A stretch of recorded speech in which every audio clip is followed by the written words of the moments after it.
तो यार काफ़ी लोग पूछते हैं कि एससीएमपी का प्रिपरेशन कैसे करना चाहिए, हमें कितने रिवीजन प्लान करने चाहिए, कहाँ से पढ़ना चाहिए, कैसे पढ़ना चाहिए। तो इस वीडियो में आपके इन सभी सवालों का जवाब मैं आपको देने वाला हूँ।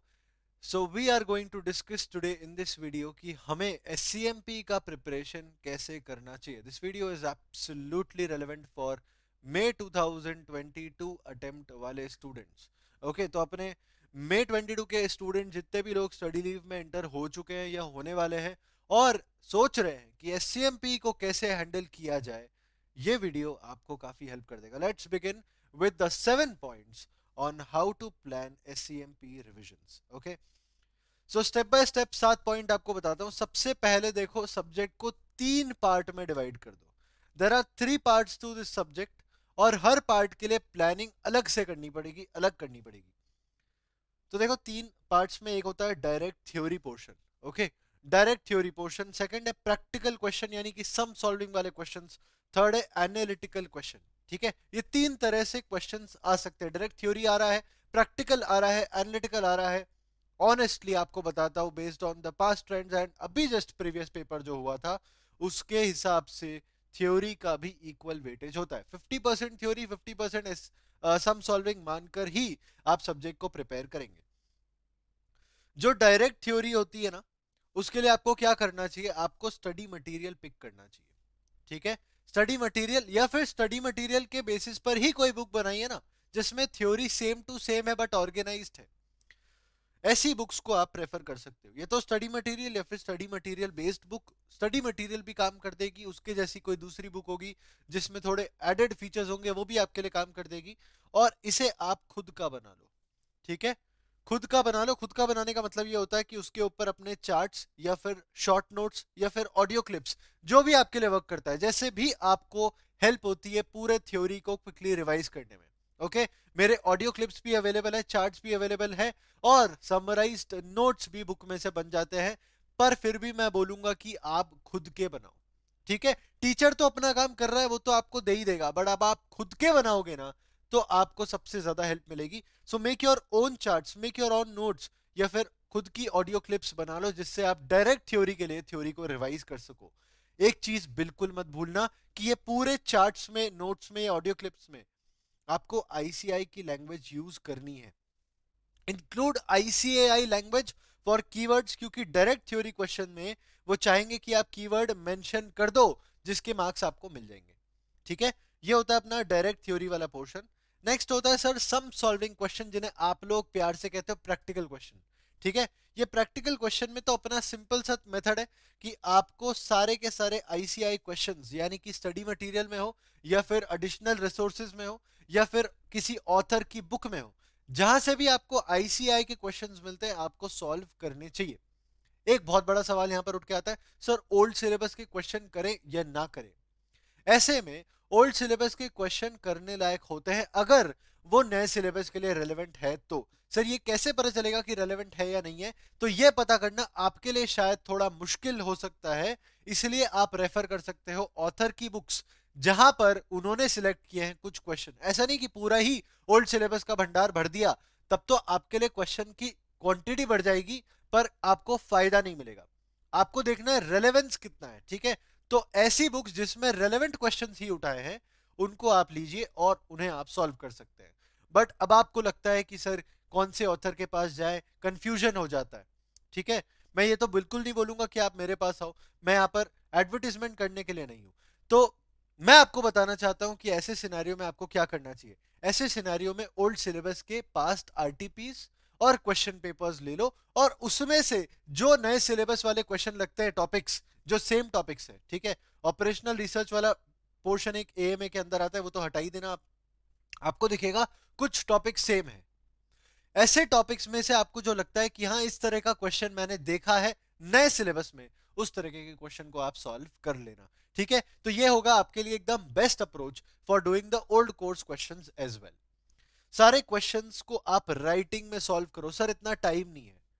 टाइम तो आपके पास में है, सवाल यह है कि उसे मैनेज कैसे करते हो। ठीक है, नाउ द क्वेश्चन इज कि अगर राइटिंग में नहीं करते हो और ओरली करते हो तो हमारा टाइम सेव हो जाएगा बट फायदा नहीं मिलेगा। ट्रस्ट मी ऑन दिस, कि अगर आप ओरली क्वेश्चंस को ऑडिट करके जाओगे सिर्फ, कोई फायदा नहीं मिलेगा, समझ ही नहीं पाओगे कि इस क्वेश्चन में किस पॉइंट पे अटकने वाले हो।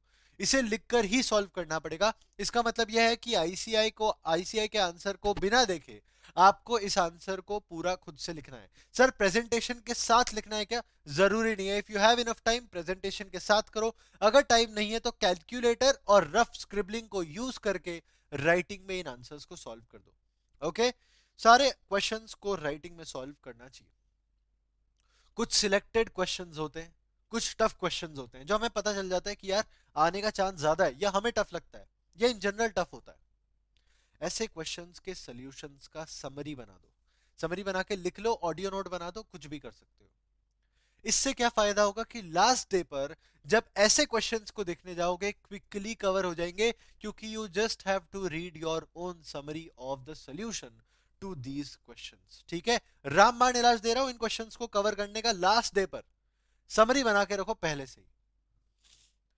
हर गलत आंसर, ठीक है, हम आईसीआई के आंसर को बिना देखे जब सॉल्व करते हैं ना तो आंसर गलत हो सकता है। हर गलत आंसर को कम से कम 3 बार रिवाइज करो हर रिवीजन के अंदर। ठीक है, यानी कि पहली बार जब हमने गलत कर दिया तब तो हो ही गया है, उसके बाद 3 और करना है। तो पहली बार कब होगा? हमने गलत कर दिया, उसके बाद first time is when you are reading ICI answer and checking your answer, that is the first revision. Okay sir, इसमें रिवीजन थोड़ी है तो चेक करना हुआ, नहीं, उसमें एक रिवीजन आपका हो गया। आपने आईसीआई के आंसर को पढ़ा है, समझा है, तभी जाके आपको पता चला कि आपका गलत है और क्यों गलत है। सेकेंड टाइम पे आपको इस क्वेश्चन को फिर से देखना चाहिए दिन के एंड पर, यानी कि रात में सोने के पहले आपको ऐसे हर गलत क्वेश्चन को फिर से एक बार घुमाना चाहिए। ठीक है, और बाद में वापस जब भी आपको मौका मिले इसी रिवीजन के दौरान आपको फिर से ये गलत क्वेश्चंस को एक बार रिवाइज कर लेना चाहिए। ऐसे करके आप 3 बार रिवाइज करो हर रिवीजन के अंदर हर गलत क्वेश्चन को, तो आपके सारे गलत क्वेश्चंस खत्म हो जाएंगे, गलत क्वेश्चन बचेगा ही नहीं, सारे सही करोगे। अब बात आती है एनालिटिकल आंसर की। सर यहां तो समझ ही नहीं आता, हम करें क्या? आएगा भी नहीं, क्योंकि एनालिसिस कोई आपको सिखा नहीं सकता। ये ऐसी चीज है जो आप खुद ही सीख सकते हो। तो करने की जरूरत क्या है? प्रैक्टिस। और किस तरह की प्रैक्टिस? आपको आईसीआई के आंसर को रिपीटेडली रीड करना होगा। आईसीआई किस तरह से एनालाइज करता है, कौन से पॉइंट्स को इंक्लूड करता है, उस आंसर को किस तरह से फ्रेम करता है, उसे बार बार पढ़ो, तभी जाके समझ में आएगा कि हमें एनालिसिस किस तरह से प्रेजेंट करना चाहिए। उसमें से की पॉइंट्स जो आपको लगते हैं ना कि ये वाले पॉइंट्स तो हमें अपने एनालिसिस के अंदर ऐड करने ही चाहिए, ऐसे पॉइंट्स को हाईलाइट कर दो, ताकि बार बार देखने पे पूरा आंसर नहीं पढ़ना पड़ेगा, की पॉइंट्स को पढ़कर भी हमारा काम कंप्लीट हो जाएगा। ऑफ कोर्स ये ध्यान रखना कि आपको अपने खुद के पॉइंट्स भी पहले सोचने हैं और आईसीएआई के पॉइंट्स के साथ में कंपेयर करना है, ताकि आप समझ पाओ कि आप आईसीएआई के सजेस्टेड आंसर से कितनी दूरी पर हो, और उस दूरी को तय करना पड़ेगा कि हम उस दूरी को ब्रिज कर दें, and we eliminate this gap between our answers and the suggested answers, and ultimately we try to match our answers with the ICAI suggested answers। ठीक है, ये अपना पहला पॉइंट हुआ। सर 3 पार्ट में सब्जेक्ट को डिवाइड किया, हर प्लान के लिए सेपरेटली, अब हर पार्ट के लिए सेपरेटली अब प्लान कर चुके हैं। Second point very important, number of revision plan कर लो, कितनी बार रिवाइज करने वाले हो। ठीक है, पर एक चीज का ध्यान रखना, यहां पर एटलीस्ट के बारे में मत सोचना। बहुत सारे लोग आते हैं, सर ये बता दो कम से कम कितनी करें, कम से कम।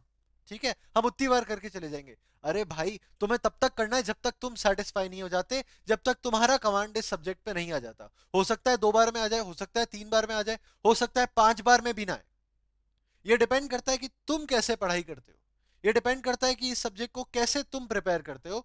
तो एटलीस्ट के बारे में मत सोचो, नंबर ऑफ रिवीजन प्लान करो, और उसमें फ्लेक्सिबिलिटी रखो कि उसमें चेंजेस किए जा सकते हैं। एक रिवीजन के अंदर भी मल्टीपल रिवीजन किए जा सकते हैं। कैसे? सर 2 दिन तक एक टॉपिक को पढ़ रहे थे, ठीक है, हमने जो टॉपिक्स डिसाइड किए थे 2 दिन के अंदर, वो सब पढ़ लिए। तीसरे दिन पे लगा कि यार उसे रिवाइज कर लेना चाहिए, या फिर तीसरा दिन छोड़ो, 6th डे पर आपको लगा कि मुझे पहले के 2 दिन पर जो मैंने टॉपिक्स कवर किए थे वो रिवाइज कर लेना चाहिए। शर्माओ मत, रिवाइज कर लो। अगर प्लान की रिजिडिटी ने आपको रोक दिया तो आप उसे रिवाइज नहीं करोगे, और रिवाइज नहीं करोगे तो बार बार आपको पूरी तरीके से उसको कवर करना पड़ेगा, यानी कि नेक्स्ट टाइम जब पढ़ोगे ना उस टॉपिक को, जीरो से शुरू करना पड़ेगा। पर वहीं पे शर्माए नहीं, और 6th डे पे ये टॉपिक्स को रिवाइज कर लिया, क्योंकि लग रहा था भूल रहे, तो आपको जितना फायदा होगा उतना फायदा और किसी को नहीं होने वाला। ठीक है, तो बहुत इंपॉर्टेंट है कि आप कंफर्ट गेन करो इस सब्जेक्ट के ऊपर। जब तक कंफर्ट नहीं आता रिवाइज करते रहो, प्लान को फ्लेक्सिबल बनाओ। पर ऑफ कोर्स सर ऐसे तो कर नहीं सकते, एक टारगेट तो सेट करना पड़ेगा।